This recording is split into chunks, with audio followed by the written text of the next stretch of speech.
안녕하세요. 워런 버핏처럼 매일 신문을 박전무와 함께 읽으면서 투자의 고수가 됩시다. 웜의 신박 오늘 9월 26일 화요일 순서입니다. 어, 오늘도 좀 빠르게 가보겠습니다. 일단 어제 댓글 남겨주신 것 중에서 21년에 mRNA 관련 기업으로 상당한 평가 수익이 났었는데 잘 이별을 못한 뼈아픈 기억이 있습니다. 바이오 관련 말씀에 많이 공감이 됩니다. 라고 해주셨는데 뭐 바이오가 됐든 어떤 기업이 됐든 주도주가 이렇게 변하잖아요. 했을 때 도대체 언제 팔아야 되는가? 언제 파는 게 정말 어, 그 시점이 어떤 지표를 통해서 팔아야 되는가? 그런 질문들도 많이 하시고 그게 모든 투자자들의 고민 아니겠습니까? 그죠? 고민인데 주변 저는 이 그 웬만한 방송을 많이 봅니다.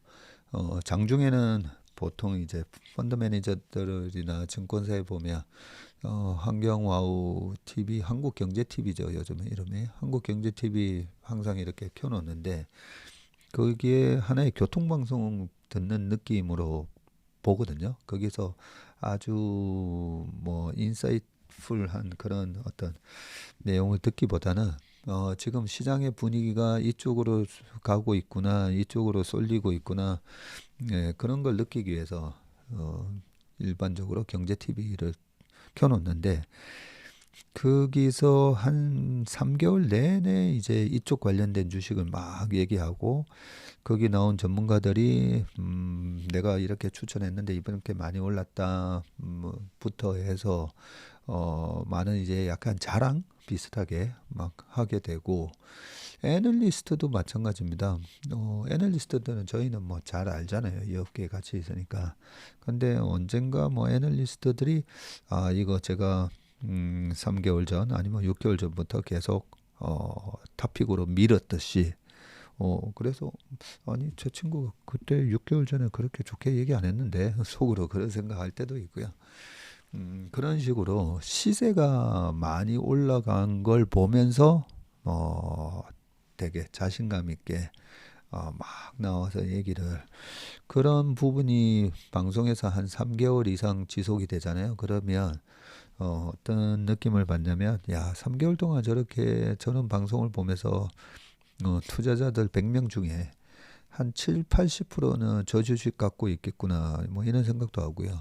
실제로 우리 회사에서 모델 포트폴리오라고 각자 매니저들 주니어 뭐 시니어 매니저도 할 것 없이 각자 이제 지금 좋아 보이는 그런 포트폴리오를 뭐 적게는 한 5종목에서 많이는 한 2, 30종목 이렇게 추천을 합니다. 그게 모여서 이제 하나의 모델 포트폴리오가 되는데 그 모델 포트폴리오에도 보면 매니저들 간에도 이제 쏠림 현상이 있어요. 지금은 개인 참여율이 굉장히 많아졌지만 시장이 개인에 의해서 주도되는 시장의 모습이 지금 몇 년 동안 지속되고 예전에 개인 참여율이 좀 낮았을 때는 저희가 그 MP에서 다들 8명 매니저 중에 7, 8명이 다 그 어떤 종목을 추천하잖아요. 그러면 야, 우리만 그런 게 아니라 모든 운용사의 다른 매니저들도 다 이런 식으로 추천해서 이제 웬만한 기관들은 이 주식 다 산 것 같다. 이런 코멘트도 한 번씩 합니다. 그러면 어김없이 주가가 거의 고점이에요. 그래서 나보다 어떤 주식이 돼가는 그런 얘기 하잖아요. 이 가격에서 나보다 더 비싸게 사줄 사람이 있는지를 뭐 찾아봐라 뭐 이런 얘기도 있는데 그런 차원에서 주식을 언제 팔아야 되느냐 많은 사람들이 열광하고 있을 때 그게 우리나라 격언대로 똑같이 소문난 잔치에 먹을 게 없다. 정말 그 격언은 주식시장에 그대로 적용이 됩니다. 저기 가도 돼? 이럴 때 이제 가야 되는 거지.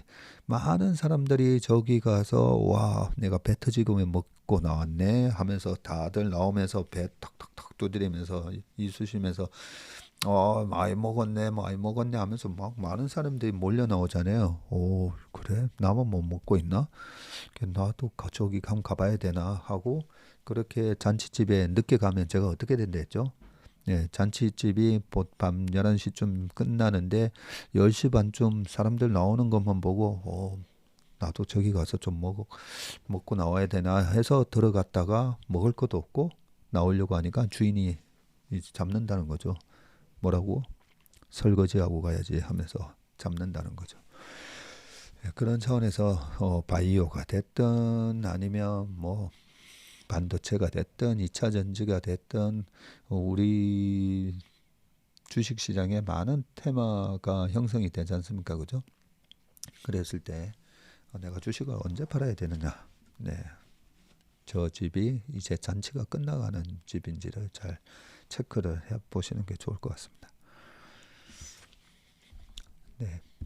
바이오 주식을 이해를 잘 못한 뼈아픈 기억이 있다고 해서 말씀을 드렸고요. 자, 기사로 바로 넘어가 보겠습니다. 네.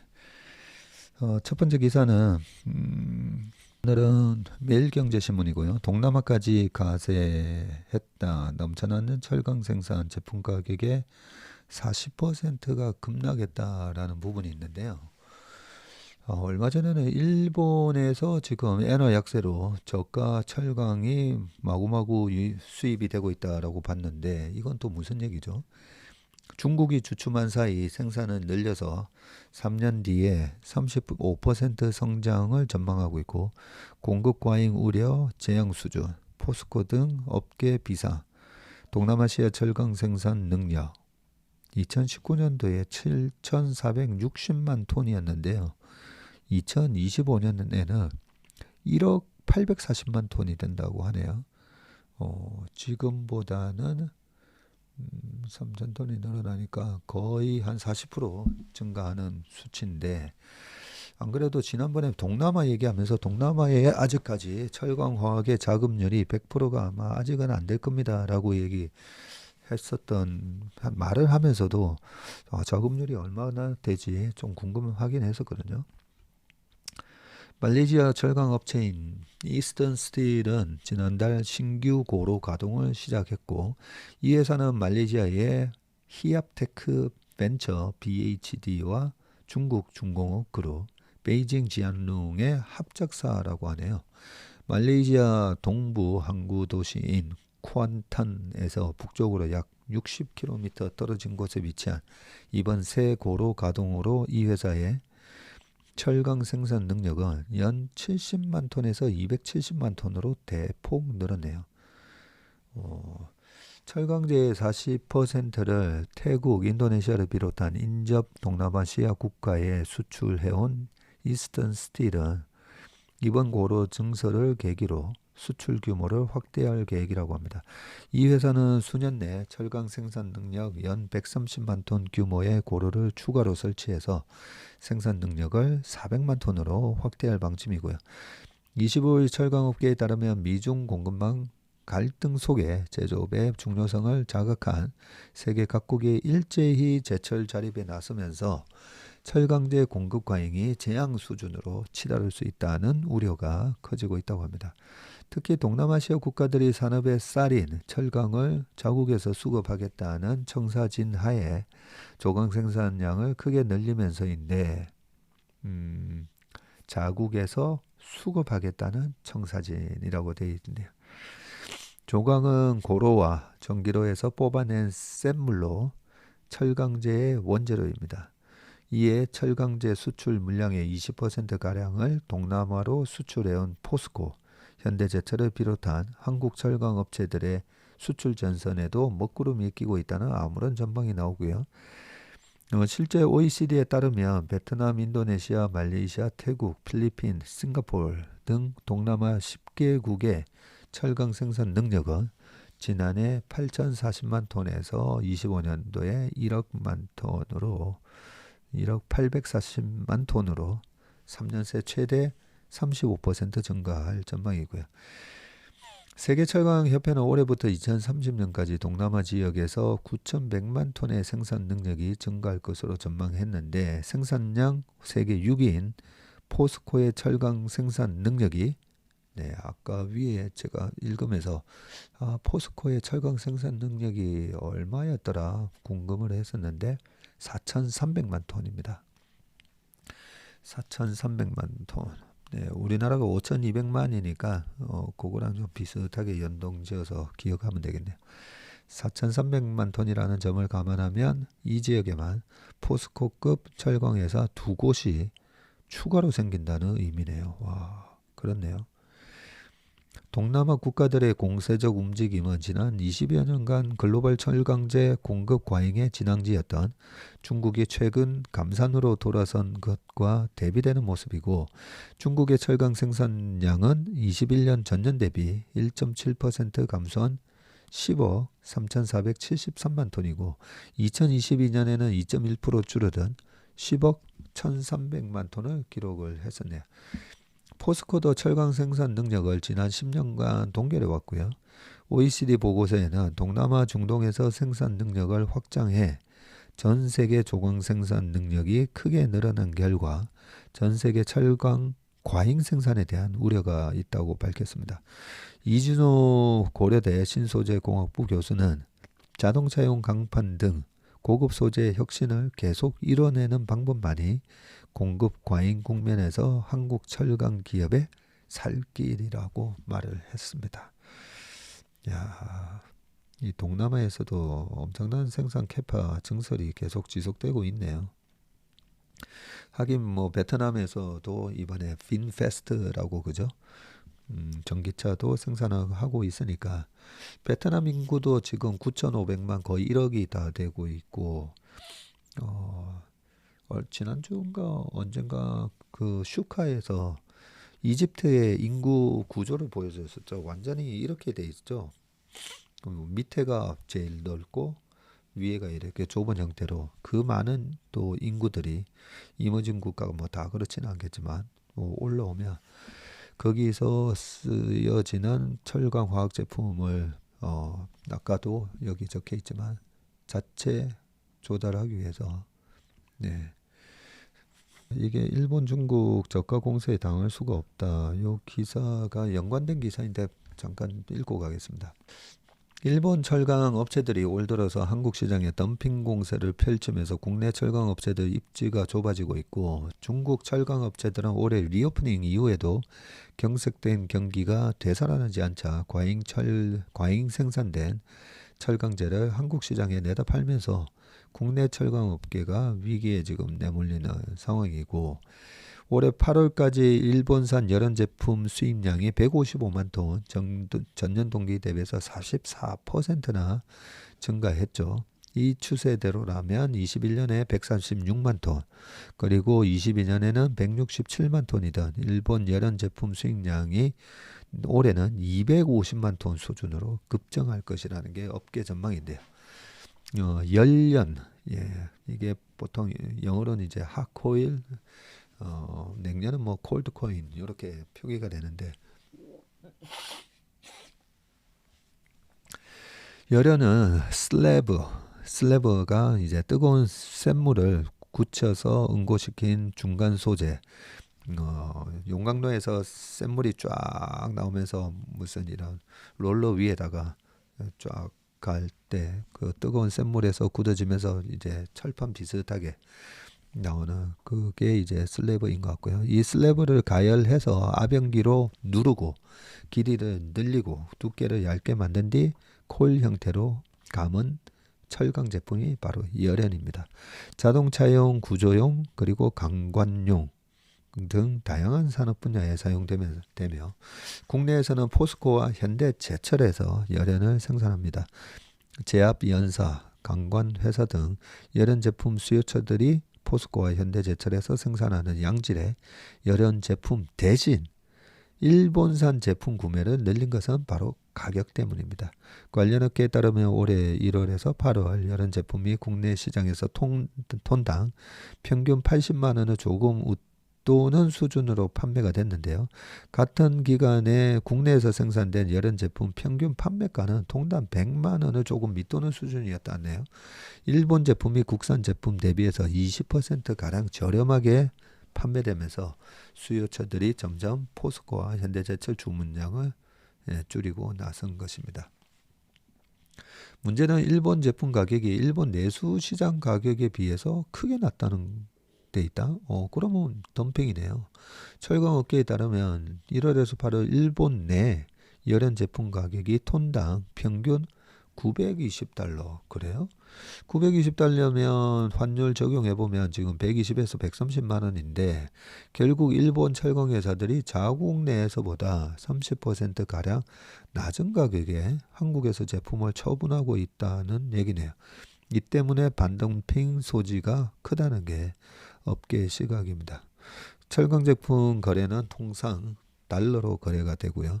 여기에 가격 경쟁력을 앞세운 중국 철강 제품의 한국 시장 공략도 국내 철강 산업을 위기로 지금 몰고 있는데 중국 철강사들이 지난 10년간 대대적인 투자로 몸집을 불리면서 조강 생산 능력을 크게 늘렸고요.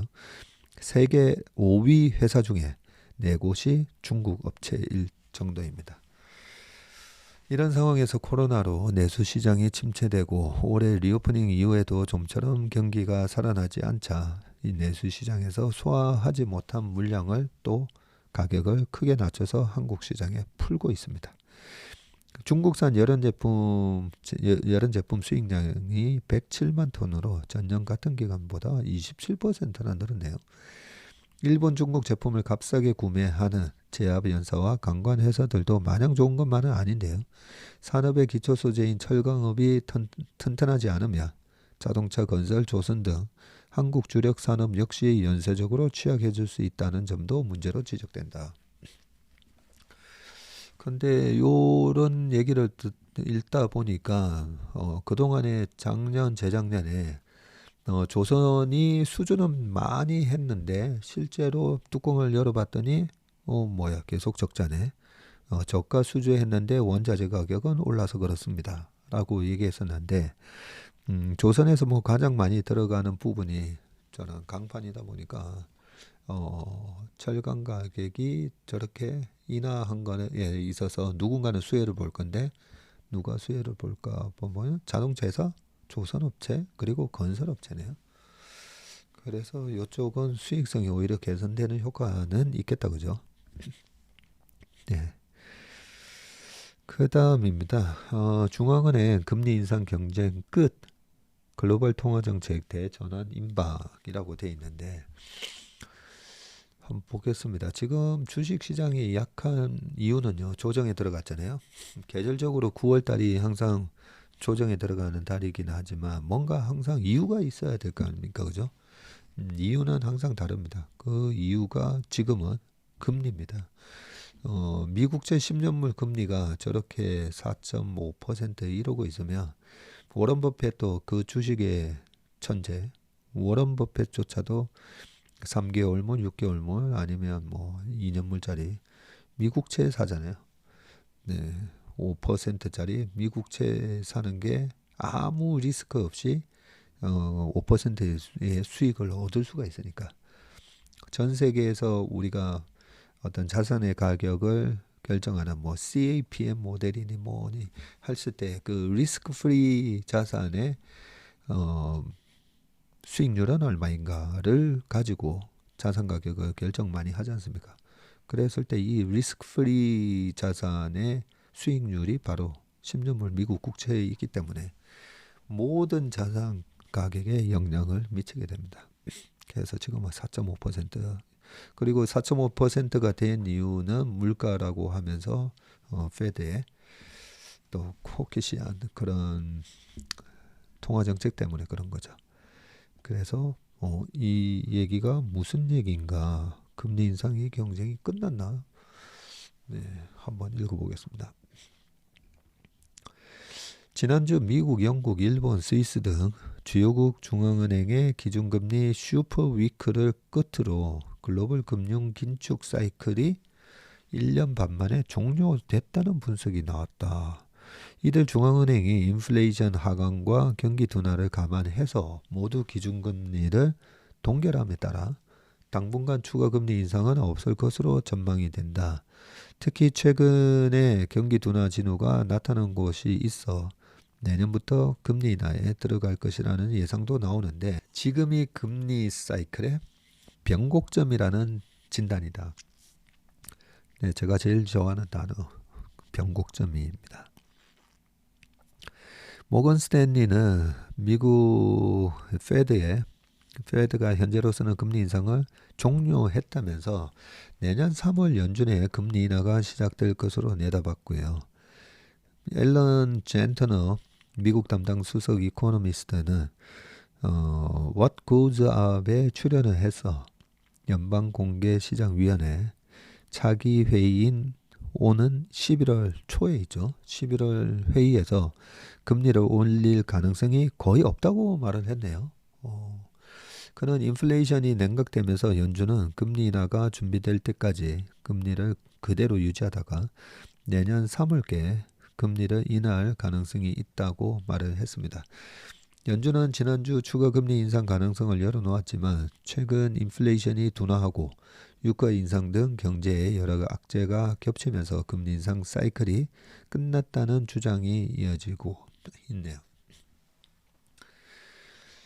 제가 방금 그 금리와 자산 가격에 관한 말씀을 또 드렸는데 또 하나 이제 수급에 이번에 영향을 되게 많이 지금 미치고 있는 게 있습니다. 이번 3분기에 지난번 미국에서 공화당과 민주당이 부채 한도 협상을 타결시켰잖아요. 그러면서 미국 정부가 엄청난 국채를 지금 발행을 하고 있죠. 국채를 마구마구 발행하다 보니까 모든 게 수요 공급이잖아요. 미국채의 공급이 늘어나면 국채 가격은 떨어지죠. 특히 이번 3분기에만 1조 달러를 찍는다라고 계획이 나와 있었습니다. 1조 달러면 우리나라 돈으로 1330조나 되는 돈을 국채를 발행하면 국채를 사가고 돈은 미국 정부로 돈이 들어가게 되는 거죠. 국채를 발행을 했으니까. 그래서 국채를 다시 시중에 팔게 되면 파는 게 아니라 연준이 국채를 다시 사들이면 국채는 사들이고 돈은 시중에 나가면서 소위 말해서 양적 완화가 되는 거고 그죠? 반대로 국채를 마구마구 발행해서 돈이 흡수가 되니까 지금은 긴축이 되는데 특히나 이번 부채한도 협상 타결 이후에 그동안에 국채를 못 찍던 걸 몰려서 찍다 보니까 지금처럼 금리가 올라가게 돼 있고요. 채권 가격이 떨어지게 돼 있고 다음 4분기 되면 6,800억 달러인가 규모가 좀 많이 줄어듭니다. 많이 줄어드니까 4분기 제가 10월 달부터는 금리가 떨어질 거다 뭐 이렇게 말씀드렸던 여러 가지 이유 중에 하나가 미국채 발행의 그런 계획된 물량을 보면 10월 달부터는 좀 떨어지지 않겠나 생각하는데 그게 전체 주식시장뿐만 아니라 전 세계 유동성에 단기적으로 긴축이 강화되는 효과를 내면서 또 주식시장에 좀 악재로 작용을 지금 하고 있다고 생각을 하고 있습니다. 네, 그 밑에 나머지 좀 더 읽어보겠습니다. 제니퍼 맥퀸 캐피털 이코노믹스 최고 글로벌 이코노미스트는 파이낸셜 타임즈의 인터뷰에서 이제 글로벌 통화정책 변곡점에 도달했다면서 글로벌 긴축 사이클이 끝났다고 밝혔고요. 그 밑에 요 내용은 뭐 위의 내용하고 좀 비슷하고 주요국 기준금리 전망 관련 지표 역시 긴축 종료를 가리키고 있는데 시카고 상품거래소 CME 있잖아요. CME 페드워치에 따르면 11월, 12월 FMC 회의에서 기준금리 동결 확률은 각각 74.5, 59.3% 반면 인상 확률은 25.5에서 35.5밖에 안 된다고 하네요. 지난 20일 FOMC 회의에서 발표된 수정 점도표는 연말까지 추가 25bp 인상을 전망을 했지만 시장에서는 이를 믿지 않고 있고 이 패드워치가 되게 정확하더라고요. 그래서 저도 작년에 연방준비은행이 이번에는 이 정도 물가가 이제 잡히는 거 보면 올리지 않지 않겠습니까 했다가 계속 올려버렸잖아요. 그래서 앞으로 패드가 어떻게 할 건지는 함부로 전망하지 말자. 다 틀렸으니까요. 전망하지 말고 패드워치를 믿자 했는데 패드워치가 정확한 것 같습니다. 그리고 닉 티밀하우스 기자가 또 그 부분에 대해서 한 번 더 컨펌을 해주죠 보면. 다만 현재 기준금리 수준이 내년 6월까지 유지된다는 게 패드워치 전망이고요. 고금리 장기화는 시장에서도 받아들여지는 분위기입니다. 시장과 전문가들은 긴축 사이클 종료 배경으로 인플레이션 둔화와 경기 하강을 꼽고 있고요. 연준이 가장 중요하게 여기는 물가 지표인 PCE가 이번 주 내일 모레 나오죠.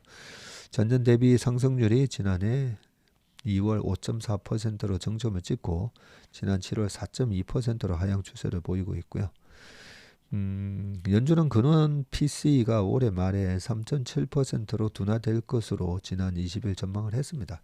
지난 6월 전망치 3.9%보다 0.2%포인트 더 낮춘 것으로 인플레이션이 그만큼 더 잡힐 것이라고는 분석인 거죠. 아울러 최근 고금리와 더불어서 국제유가가 고공행진하면서 배럴당 100달러를 넘보자 글로벌 경기 하강 가능성이 커졌다고 OECD가 진단을 했는데요. 유가 상승에 따라 국내 총생산 GDP의 3분의 1을 차지하는 소비 여력이 위축되기 때문이다. 가처분 소득이 줄어들게 되어 있죠. 미국이 전미 자동차 노조 파업과 연방정부의 셧다운 우려와 학자금 대출 상환 재개, 고유가 등 4대 악재에 직면한 것도 긴축 종료의 근거로 꼽히네요. 미국 경제가 이 같은 악재를 맞아 경기 침체 우려가 커졌기 때문에 금리 인하가 필요하다는 또 주장입니다. 그레고리 다코 EY 파르테논 수석 이코노미스트는 미국 경제를 흔들어 놓을 사중 위협이라고 정의를 했고요. 제롬 파월 연준 의장도 지난주 기자회견에서 경제에 영향을 미칠 수 있는 외부 요인으로는 요 파업하고 정부 셧다운, 학자금 대출 상환 재개, 그리고 유가 충격 등을 꼽은 바가 있다고 합니다. 근데 이 파업은 그 합의가 됐지 않았나요? 미국 의회 예산안 합의 불발로 다음 달 1일부터 연방정부 셧다운이 된다면 다음 달 1일이네요. 전국 공무원 최대 80만 명이 휴직에 돌입하게 되고 이들은 소득이 사라지면서 또 소비가 줄게 되고 저소득층의 식료품 보조금 지급 등 일부 사회복지 프로그램 집행에도 차질이 생기게 됩니다. 미국 의회 예산국에 따르면 2018년 12월 5주간 부분 셧다운이 됐을 당시에 공무원 약 30만 명이 휴직을 했고요. 2018년 4분기와 다음해 1분기 GDP가 각각 0.1%, 0.2% 감소를 했었네요. 2018년 12월 달에도 주식시장이 많이 빠졌었죠. 그때 5주간 부분 셧다운을 했었네요. 80만 명이 전부 다 휴직에 들어간 건 아니고 30만 명 그때 휴직을 했었네요. 그때도 금리 공포였었고 18년도 12월 셋째 주인가 넷째 주에 9번째 또 금리 인상까지 있어가지고 더더욱이나 이제 금리에 관련된 여러 가지 금리뿐만 아니라 이런 셧다운까지 겹치면서 주식시장이 바닥을 찍었던 기억이 납니다. 미국 경기 침체 징후는 신용카드 연체율 증가에서도 확인됐고요. 지난 22일 공개된 골드만삭스 보고서에 따르면 신용카드 손실률이 저점이었던 21년 9월 2.13%에서 최근에 3.63%까지 뛰었네요. 이는 글로벌 금융위기 때를 제외하고 거의 30년 내 가장 빠른 속도라고 합니다. 골드만삭스는 카드 손실률이 앞으로 계속 올라서 24년 말이나 25년 초에는 4.93%로 정점을 찍을 것이라고 전망을 했고요. 카드 손실 확대가 경기 침체 전조가 될 수 있다고 경고를 했는데요. 과거 신용카드 손실이 크게 일어난 5번 중 3번은 1990년대 초, 2000년대 초, 그리고 2008년 등 경기 침체 때 발생했기 때문이다. 네. 요 3번이 전부 다 리세션 기간이었었죠. 1990년에서 91년 넘어갈 때도 리세션이 있었고요. 그때는 이라크가 쿠웨이트를 또 침공해가지고 전쟁이 일어났었고, 그 91년 1월인가 2월 달에 사막의 폭풍 그 작전으로 이라크를 또 박살내버리죠. 그 전쟁이 일어나고 확실히 그때도 포성이 울리면 주식을 사고, 하프가 울리면 주식을 팔아라. 앙드레 코스톨라니의 얘기였는데, 그때도 사막의 그 작전이 있고 난 다음에 주식시장은 그때부터 또 랠리가 시작될 때 됐었던 게 기억이 납니다. 네. 요 기사는 쭉 한번 잘 읽어본 것 같네요. 정말 10월 달부터 저는 페드의 미국 정부의 국채 발행 그 스케줄로 봤을 때 10월 달부터 금리가 다시 이제 좀 꺾이지 않을까, 그렇게 조심스럽게 예측을 했었는데, 일단 많은 기관에서 변곡점이 나올 거다라고 하니까 한번 희망을 갖고 보겠습니다. 그 다음에는요, 아이폰 15 이러다 진짜 터지는 거 아니야? 라고 돼 있는데, 아이폰이 또 되게 잘 팔린다라고 아침 회의 때 얘기를 했었는데, 이건 또 무슨 얘기죠?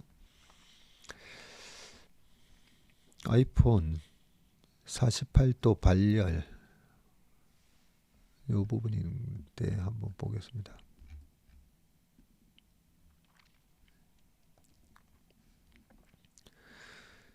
아이폰 15 이러다 진짜 터지는 거 아니야? 슬쩍 웃는 삼성이라고 돼 있고요. 아이폰 신작 사용자 입단 불만. 탑재된 TSMC 3나노 칩에서 전력 누수로 발열됐다는 의견이고요. 핀팻 미세 공정 한계가 드러나 절치부심 삼성 추격할 기회.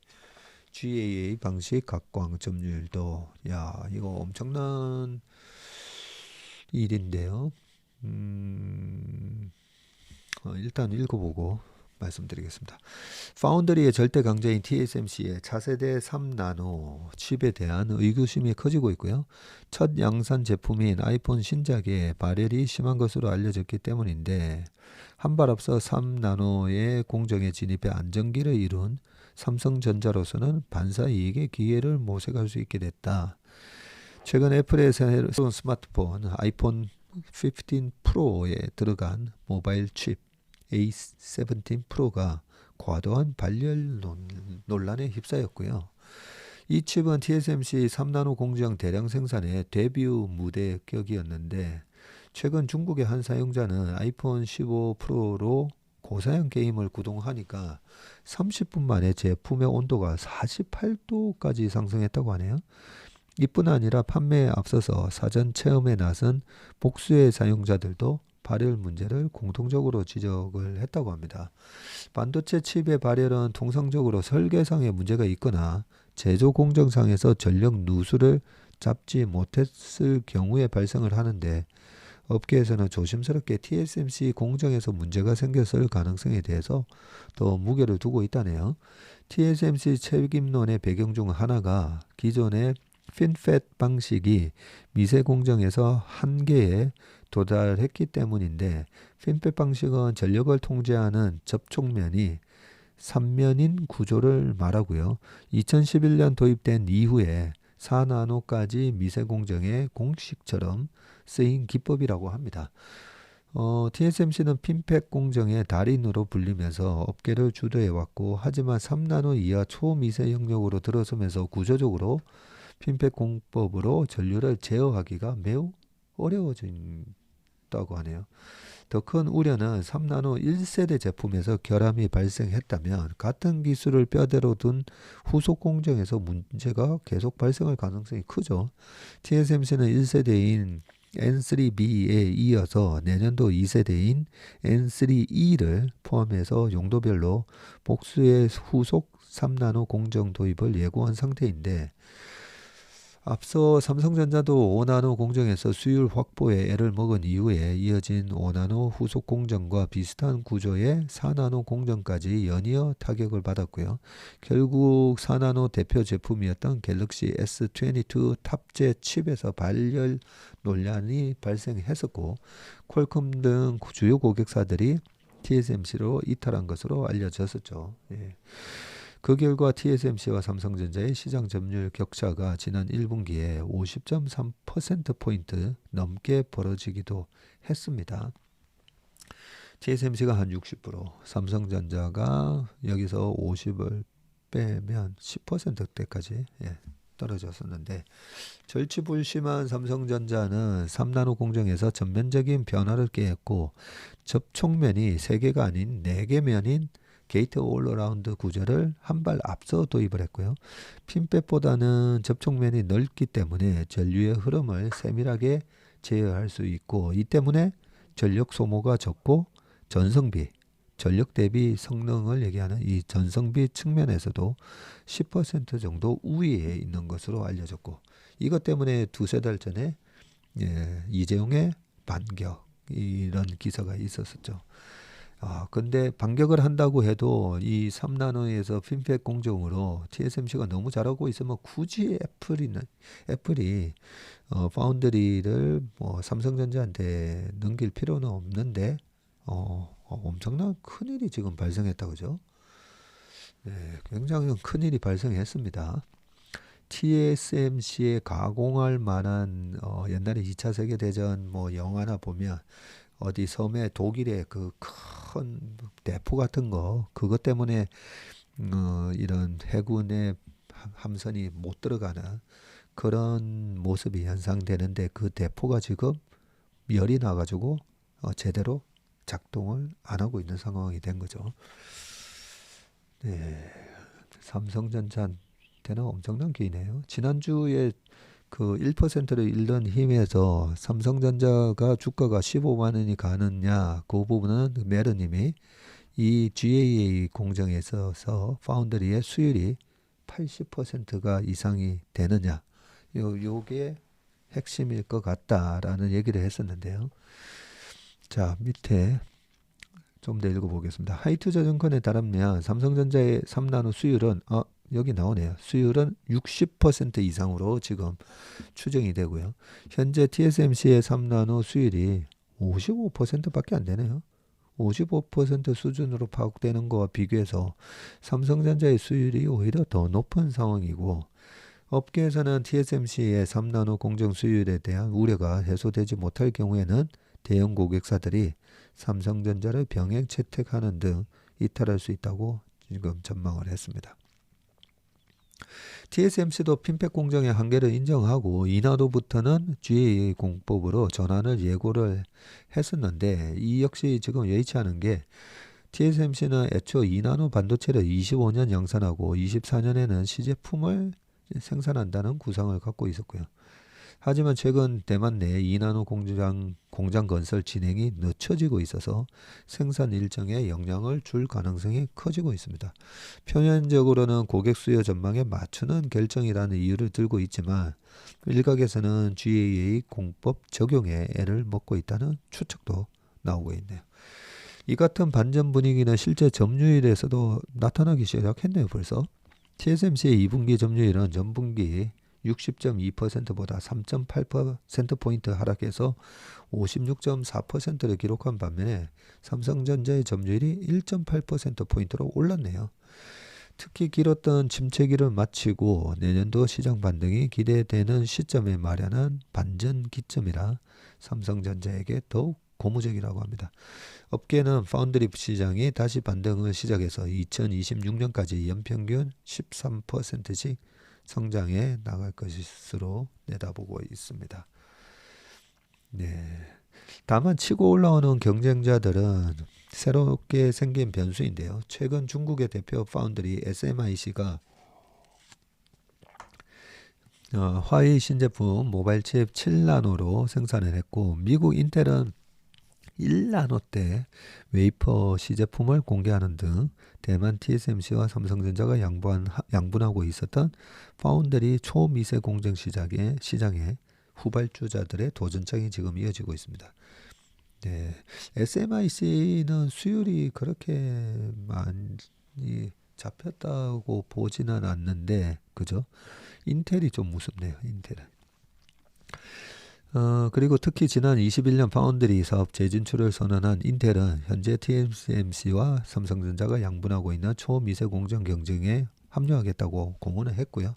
2나노에 해당되는 20A는 내년 초에, 1.8나노에 해당되는 18A는 내년 하반기부터 제품을 양산하겠다고 계획을 밝힌 바가 있고, 다만 현재 3나노 공정을 양산하고 있는 TSMC와 삼성과 달리 인텔의 현 공정은 7나노 수준이라는 점에서 계획 실현이 현실적으로 어려울 것이라는 회의적인 시각도 있다. 네. 하긴 저도 방금 읽으면서 인텔이 그동안에 그 데이터 센터에 들어가는 CPU, 사파이어 래피즈 같은 경우에도 한 3년 전에 계속 나온다 했다가 겨우 올해 1월 달에 이제 진짜 나옵니다 했었잖아요. 그래서 약간 말이 좀 너무 앞서는 기관인 것 같아서 사실 요 1.8나노, 2나노가 과연 진짜 제대로 될지는 좀 저도 회의적이네요. 시간이 41분이 돼서 마지막 기사가 두 개나 남았는데요. 보름새 27% 빠진 두산, 잠깐 쉬고도 달구어진다라는 부분인데, 이 두산 관련된 기사 방금 쭉 한번 보니까 이번에 두산 로보틱스, 그죠? 네, 상장 때문에 그런 거고, 로보틱스 이런 거 상장할 때 제가 저번에 한 말씀 드렸죠. 두산 밑에 이렇게 훌륭한 자회사가 있었어 라고 하면서 처음에는 지주사격인 두산 주가가 올라갑니다. 그랬다가 두산 로보틱스를 90.9% 갖고 있는 이 자회사를 상장을 해버리면 분가시키는 거예요. 분가시켜버리면 사람들은 두산 주식을 왜 갖고 있겠습니까? 로보틱스가 좋으면 두산 로보틱스 주식을 사죠. 그러면서 수급이 로보틱스로 옮겨가면서 두산 지주사는 로보틱스의 지분을 뭐 상장 후에 한 80% 들고 있다 하더라도 그만큼 가치를 인정을 안 해주죠. 그런 게 이제 선반영이 되면서 이제 주가가 빠지고 있나 봅니다. 아마 현재 이 두산 로보틱스가 보면 설명이 좀 잘 돼 있는데요. 총 13개의 제품 구색을 갖추고 있고, 제품 라인업 측면에서 보면 세계 1위를 기록하고 있고요. 중국을 제외한 글로벌 시장 점유율은 5.4%로 세계 4위 수준이고요. 제품 경쟁력을 기반으로 두산 로보틱스의 협동 로봇 매출액 연평균 성장률은 최근에 5년 동안에 46%로 환하기 25.4%, 유니버셜 로봇이 8.8, 테크맨 로봇이 5.4%인데 글로벌 경쟁사들을 월등히 앞서고 있다고 합니다. 단지 로보틱스의 기업 가치가 지금 PER 38.3배 수준으로 책정이 돼서 상장이 된다네요. 양지한 연구원은 협동 로봇 시장이 2030년까지 연평균 약 35.1%씩 성장할 전망이라고 하고요. 26년 추정 당기 순이익에 대한 연 할인율 15%를 적용한 점을 감안하면 충분히 가능하다. 두산이 보유한 로보틱스 지분은 상장 전에는 90.9였는데 상장 후에는 68.2%로 낮아진다고 합니다. 기업 가치 자체가 높아지면 지분 가치 손상이 줄어들 수 있다는 것이다 라고 되어 있습니다. 네. 마지막 기사는 2차전지 종목도 동반 급락, 어쩌다가 도대체 뭐가 문제이길래 어제 많이 빠져서 저도 이래 쭉 좀 찾아왔는데 이 기사는 한번 읽어보시기 바라겠습니다. 네, 오늘 웜의 신박 순서는 여기까지 하겠습니다. 오늘 하루도 행복하고 건강한 하루 되시길 바라겠습니다. 고맙습니다.